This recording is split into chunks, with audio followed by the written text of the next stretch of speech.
মাথায় আসলে মাল নাই। তুই কথাগুলো অত হাউকাউ করে না কয়া সুন্দর করে কইতে পারতি বেটা। মানুষের গোয়া মারার লাগে কি গালি গালাজ করতে হয়? হাসি মুখেও মানুষের গোয়া মারা দেওয়া যায়। দাদু আমি খারাপ কি বলছি? ওরা সবসময় আমার ছোট করে কথা বলে। কাবিলা বলে আমি নাকি বোধাই। মানলাম আমি ওদের থেকে শিক্ষা একটু কম, টাকা পয়সা আমার কম, তাই বলে ওরা আমার সাথে সম্মান করে কথা বলবে না? তোর যে সম্মান পাওয়ার কথা, ওরা তোরে তার চাইতে বেশি সম্মান করে।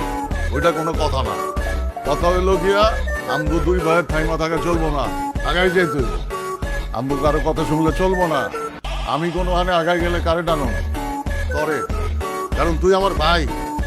তুই কোনো হানে আগাই গেলে কারে টানবি? কাবিলা রে। মাত্র যে এত অপমান করলো গায়ে লাগে নাই, হ্যাঁ? ঠিকই আছে, তরে আরো অপমান করা উচিত। দাদু আমি সিদ্ধান্ত নিয়েছি আমি চাকরিটা করবো। তাহলে বই রেছিস কা? কালকে গিয়া বাচ্চুরে ক তুই আগে ঢোক পরে আমারে ঢুকা। দাদু আপনারা ঢুকাইতে পারবো কিনা সেটা আমি বলতে পারি না, তাই আমি চাকরিটা করবো। তুই কর, তাও আমি খুশি হব। বাচ্চুর এত টাকা আমি খাইতে না পারলেও তুই যদি খাইতে পারোস তাও আমার শান্তি লাগবে। কানে তুলা দিয়া জয়েন করা ভালো। আচ্ছা।